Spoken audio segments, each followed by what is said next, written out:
बोसाराम से वो रात मेरी जिंदगी की सबसे मुश्किल रात थी। मेरे शौहर ने मुझे अपने बूस के पास एक रात के लिए बीज दिया था। फिर उस रात हमारे दरमियान जो हवा, मेरे शौहर के बूस ने मेरे साथ, सुनो फातिमा, एक बात कहनी है। उम्र की आवाज कांप रही थी, मानो उसके होंठों पर कोई कांटा चौब रहा हो। फातिमा ने अपने बालों में उठकी हुई पीन को ठीक करते हुए उसे पलट कर देखा। उसकी आंखों में अब वही भरोसा झलकता था जो हर बीवी की आंखों में होता है।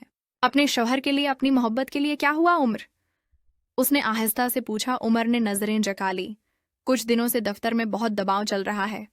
तुम्हें तो पता है कि हमारी कंपनी का हाल अच्छा नहीं है, और ऊपर से माँ की दवाइयां कराया, लोन की किस्तें, सब कुछ मिलाकर। फातिमा ने उसका हाथ पकड़ लिया।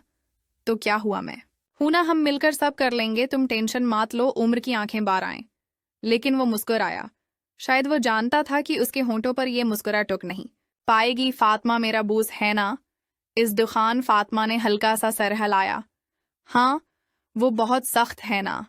हाँ, लेकिन एक बात और है, वो मेरे ऊपर मेहरबान भी है। और आज उसने मुझे एक पेशकश कर रखी है। क्या पेशकश? उम्र का चेहरा स्पीयत पड़ गया। उसने कहा, अगर मैं तुम्हें एक रात के लिए उसके साथ दे दूं तो वो मेरी सारी मुश्किलात हल कर देगा। प्रमोशन, पैसा, लोन, सब कुछ। कमरे में एकदम सन्नाटा छा गया। फातिमा की सांसें जैसे रकसी गई थी। उसकी निगाहों में एक अजीब सा तूफान था, विसादार शर्म, बेबसी, और सबसे ऊपर था इत्माद का टूटा हुआ शीशा। क्या तुमने हाँ कहा? इसकी आवाज टूट गई। नहीं, उमर ने फौरन कहा। मैंने फौरन मना कर दिया, लेकिन फिर सोच में पड़ गया। हमारे हालात, तुम्हारी आंखों की तकावत, माँ की बीमारी, तो तुम अब क्या चाहते हो? फातिमा ने अब तक अपने आंसू रोक रखे थे, लेकिन उसके गले में एक अजीब सी चौबन थी। मैं कुछ नहीं चाहता फातिमा, बस तुम्हारे सामने बात रखती। फातिमा खड़ी हो गई। उसका चेहरा लाल हो चुका था, शायद गुस्से से या शायद तौहीन से, लेकिन उसने कोई थप्पड़ नहीं मारा, कोई चीखो पुकार नहीं की।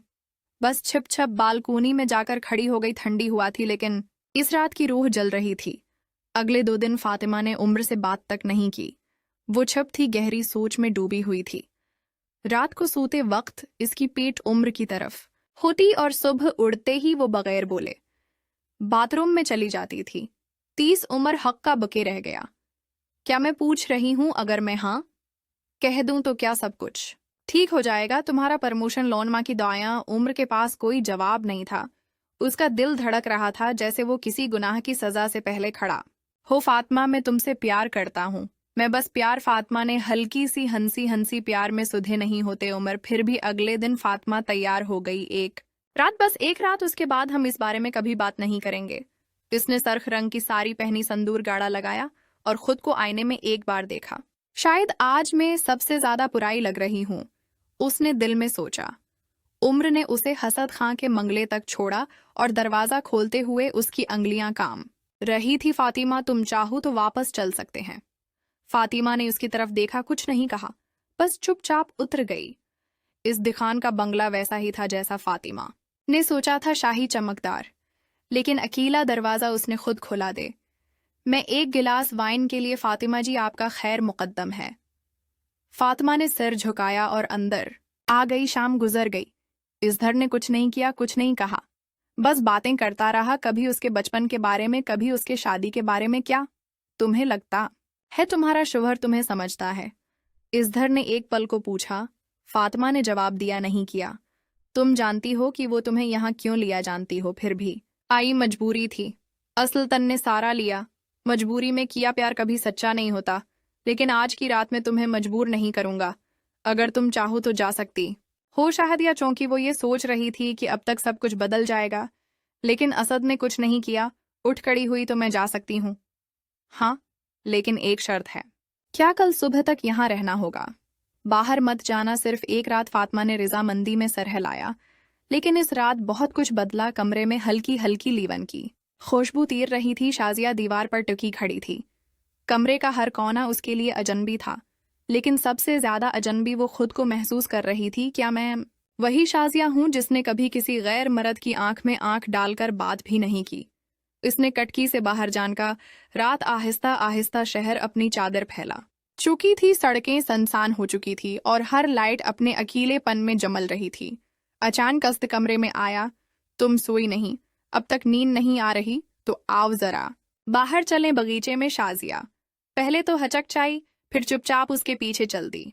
बगीचे में चांदनी फैल रही थी, लीमों के फूलों की खुशबू हुआ में गल रही थी। दोनों एक दूसरे से कुछ फासले पर बैठ के तुम्हें कैसा लग रहा है? असद ने पूछा।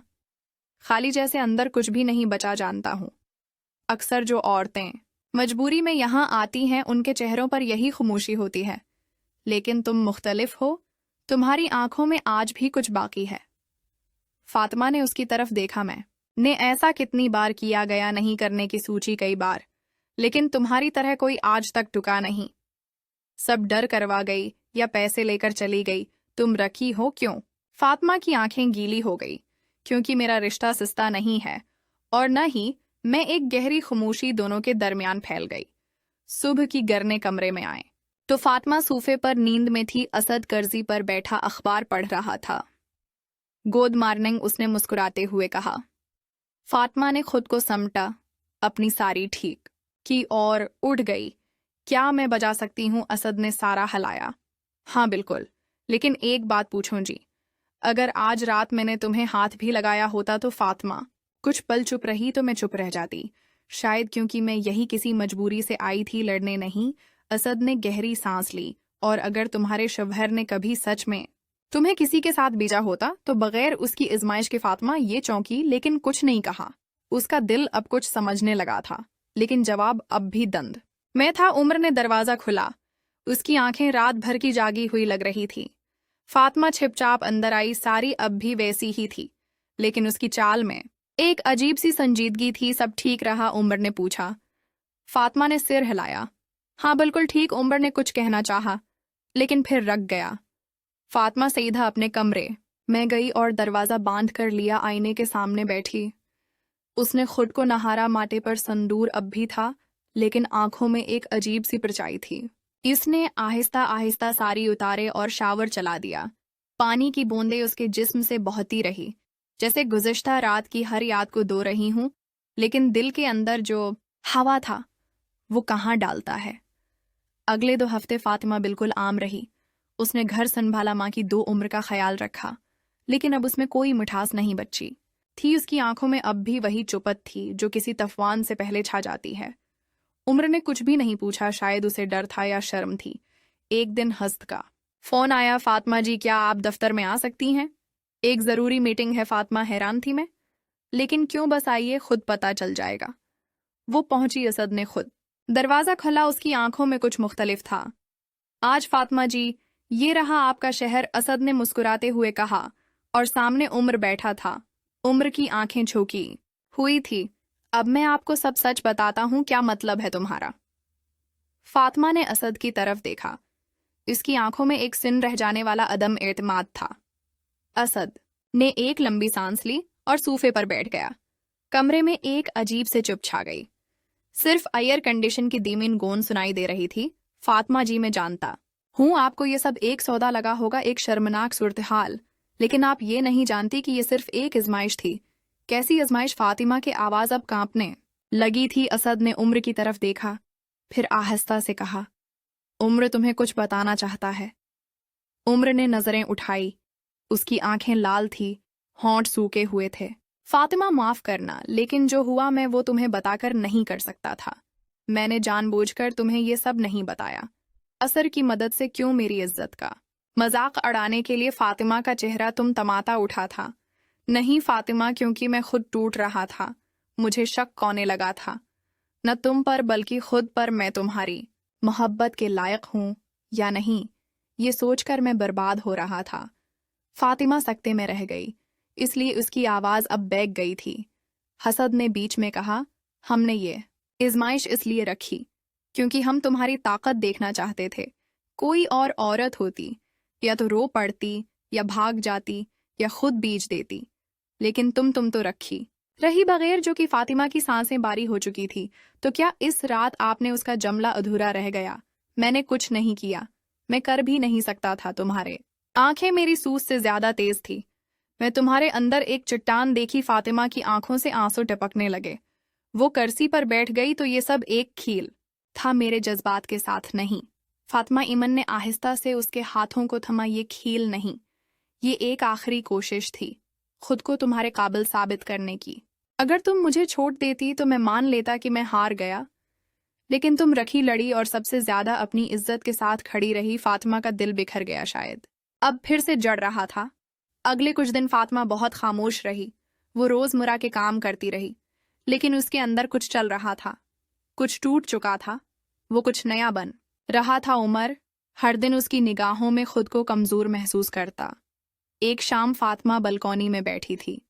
इसके सामने चाय की प्याली रखी थी और इसकी अंगुलियां कप के हैंडल पर थर-थर आ रही थी। उमर, उसने आहिस्ता से पुकारा। उमर दौड़ते हुए आया। जैसे ये पुकार उसके लिए किसी इनाम से कम न थी। मैं जानती हूँ तुमने जो किया उससे तुम्हारा इरादा मुझे नीचे दिखाने का नहीं था, लेकिन एक बात समझ लो, मोहब्बत कभी आजमाइश नहीं लेती, वो बस होती है बगैर शर्त के। उमर की आंखें बहराएं। और तुम्हारी बीवी ने ये आजमाइश नहीं दी थी, वो बस इस हालात में बची रही जहां कोई और टूट जाता। मैं शर्मिंदा हूं फातिमा, लेकिन क्या तुम फिर से? हाँ, फिर से फातिमा ने उसकी तरफ देखा। ये रिश्ता फिर से नहीं अब सही होगा, लेकिन याद रखना, अगली बार अगर कभी मुझे परखने की कोशिश की तो मैं हमेशा के लिए चले जाऊंगी बगैर लौटे। उम्र ने सार झुका दिया। अब मैं सिर्फ तुम्हें निभाऊंगा, परखूंगा नहीं। कई हफ्ता बाद फातिमा ने फिर से मुस्कुराना शुरू किया और वो अब हर सुबह आईने में खुद को देखती थी। वो इस फातिमा जो टूटी थी अब पहले से ज्यादा मजबूत बन चुकी थी। असद ने भी एक दिन उन्हें घर बुलाया। उसने फातिमा का शुक्रिया कहा, आपने मुझे बदल दिया। फातिमा जी, आप जैसे लोगों को देखकर ही भरोसा बना रखता है कि दुनिया अब भी ईमानदार लोगों से बरी है। फातिमा मुस्कुराए नहीं। सर, मैंने कुछ नहीं किया, बस खुद को बचा नहीं, असद ने झुककर कहा। और वही सबसे बड़ी बात थी। इस दिन जब फातिमा और उम्र वापस लौटे, दोनों की आंखों में सिर्फ मोहब्बत थी। कोई आजमाइश नहीं थी, कोई सवाल नहीं था, बस एक साथ चलने की ठान ली थी।